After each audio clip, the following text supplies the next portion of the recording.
before the powerful throaty vocals of the God of War soundtrack, before the heart-wrenching acoustics of The Last of Us,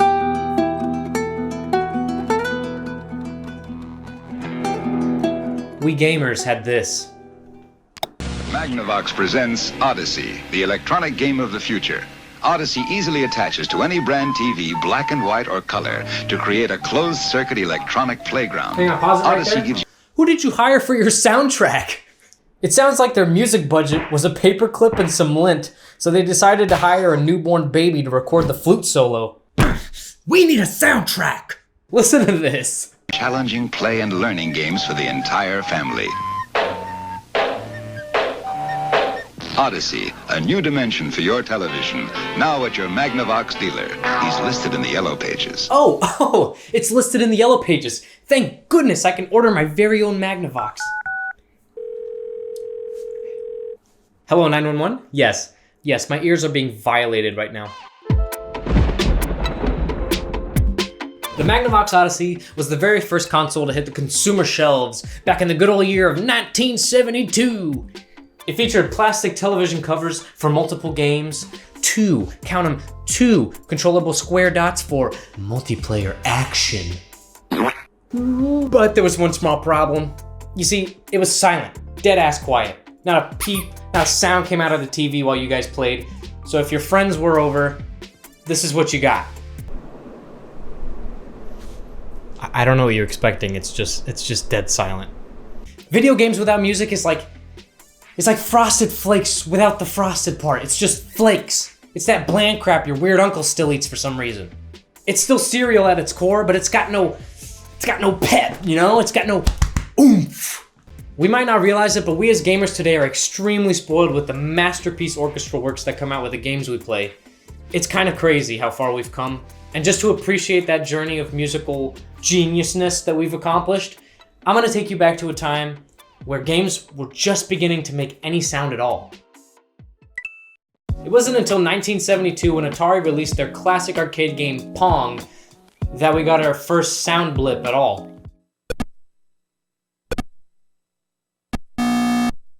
I mean, I guess I'll take that over just silence, but if you're anything like me, you're probably like, Jesus, that sounds like shit. Now hang on, it might, but it was better than nothing.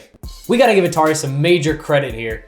See, in the early days, if you wanted to store music or a sound and put it in your game, you had to get a freaking phonograph or a cassette tape and then cram it up your freaking arcade box and then pray to the gods above that it didn't unwind the cassette, which it does because it's 1970 and technology is booty cheeks. It just wasn't efficient enough to be practical. So Atari decided to synthesize the sound using the game's processing chip. The chip would take the code from the game, convert the computer code of the game into an analog wave that would get sent through your speaker and pierce your beautiful ears with its heavenly sound. Introducing Tomoshiro Nishikado's Space Invaders. I butchered that name, but look at him. Look at him, he's so smug. He knows what he's done. Old Space Invaders here is considered one of the first games to ever have a continuous background soundtrack. It ranges 4 notes total on a loop that get faster as the invading aliens come closer to the player.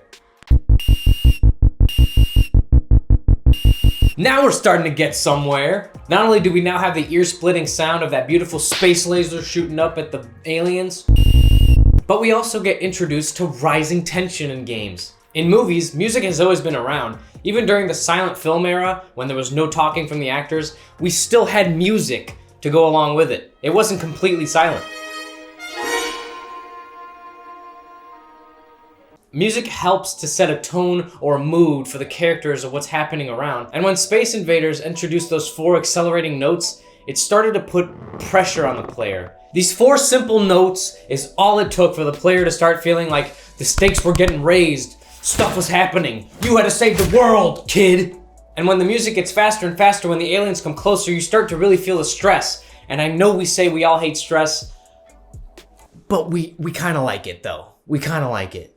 Putting a little bit of stress adds a little bit of investment on the player. They start feeling like, oh man, I really do have to start saving this planet right now or something's about to go down. Somebody help. Your perception of how you exist changes when you play the game. You start to really believe that you're in there, in that virtual world, in that virtual scenario. Even though deep down you know you're not in harm's way, you still don't want to die in the game. It's a weird psychological thing, and I'm not a doctor. But enough about that. It's time to get the dirt on what was happening in the good old year of 1982. 1982 was the year the birth of Dig Dug was born. Now, why do I specifically call out Dig Dug and leave out Pac-Man and Donkey Kong?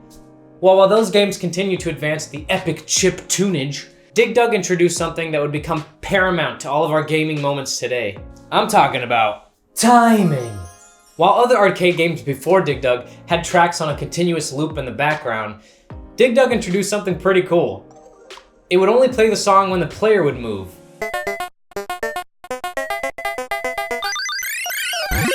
And even though I personally want to shove melted candle wax in my ears every time I hear the Dig Dug song, I can't ignore the fact that Namco was onto something. This was the primitive start of matching music to moments in games. In a way, Namco was scripting the music to play at a certain moment in the game. And scripting music to moments is something that would one day make our single-player experiences all the more memorable. Things like Nathan Drake's cinematic near-death experiences would not have as much impact and weight if the music wasn't there to support the moment.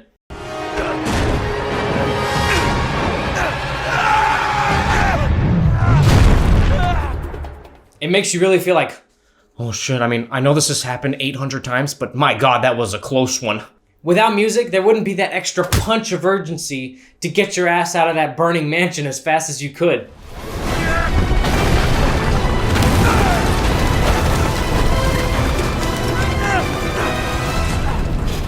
But I am getting off track. Don't worry, we'll get to all that sexy shit real soon. So 1984 comes rolling around with Tetris on the PC. A year later, in 1985, Nintendo releases the NES and gets its own cartridge version of Tetris. And at this point, we're getting real good at making some catchy-ass chiptunes.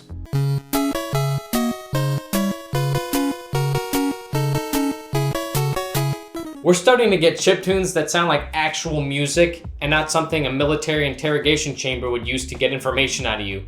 I would confess just about anything if you made me listen to Robotron 2084 for even 10 freaking minutes.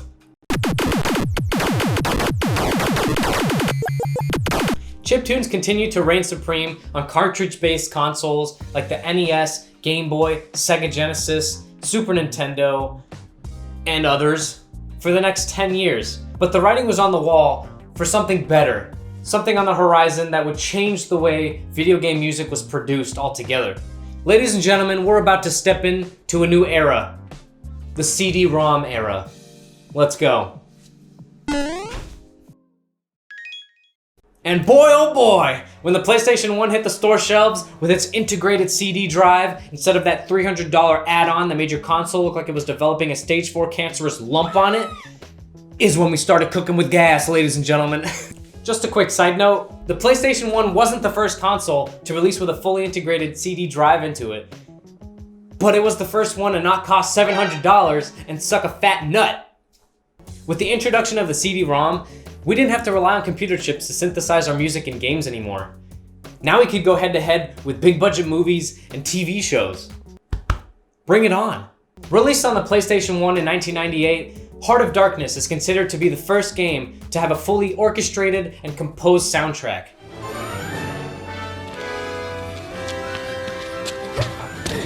Andy, come in the house. In a minute, Mom, okay? Bruce Brighton was the man behind the music. The same man that brought you Disney's classic Homeward Bound and Bambi 2. I didn't watch either of those movies, but you probably have. Maybe. After the Heart of Darkness released, the bar for musical quality in games just kept going up. Now that you could digitally store your music on your games, developers had way more freedom to experiment and make complete new experiences with their games. This is when we started to experience what it was like to be James Bond with the HITMAN soundtrack.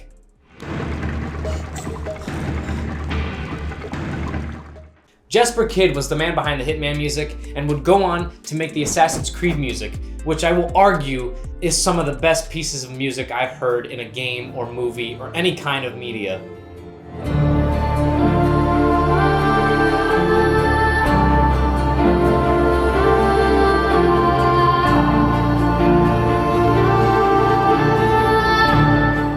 Then we jump to 2001 when Bungie dropped a small atomic bomb on the entire gaming industry, releasing Halo. Halo made every gamer's jaw drop, not only because of the visuals and how intuitive the controls were, that would forever change first-person shooters by the way, but the fire-ass soundtrack that came with the game was ooh!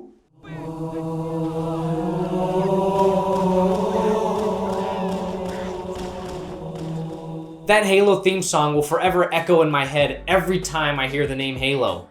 And then seemingly, out of nowhere, we started getting this rampant craze for music and rhythm-based games in the industry. Games like SingStar and Sing It on the PlayStation 2's garbage excuse for a microphone, spawning Disney spin-offs like Sing It, High School Musical, and Sing It, High School Musical 2, and Sing It, High School Musical 3. Do you get what I'm going? You see? You see what I'm going here right here? And of course, we've been had Dance Dance Revolution, but no. That wasn't the only one. Games like Guitar Hero, DJ Hero, Rock Band, Rocksmith, Just Dance, Dance Central. Jesus, what else? Oh yeah, Connect Star Wars.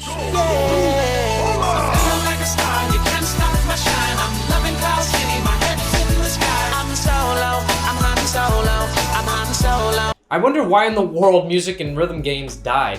There wasn't enough of them. Dear God. Not only do games today look absolutely breathtaking and feel alive, but the music that accompanies them truly brings the experience together to make the game feel more than just a game. With music, we connect with the characters and we can feel how they're feeling in that moment. When you discover that new area or look down to the valley below and you have the music swelling, it just makes the experience so much more magical. It's incredible what we can do today. If you think about it, only 41 years ago, the first chiptune was invented. And now we have games that completely revolve around the music. Journey would not be the same game without its incredible soundtrack by the masterful Austin Wintory.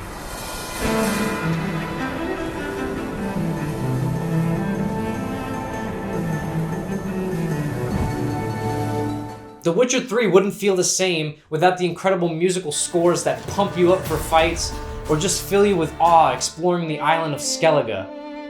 God, the Skellige music, it's so freaking magical, I love it! So the next time you're gaming, especially if it's a single player game, pay attention to how the music is affecting you. Is it trying to make you feel like a freaking badass? Is it trying to make you cry? Or did the music completely cut off to build that atmospheric tension for a jump scare?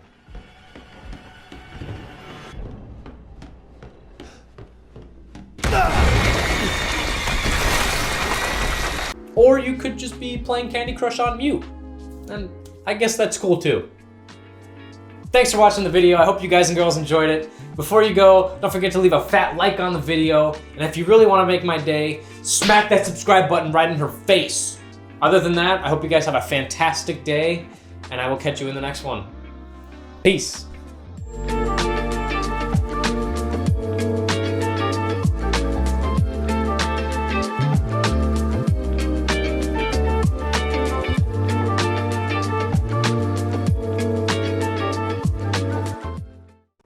What you think about music, Moose? What the hell?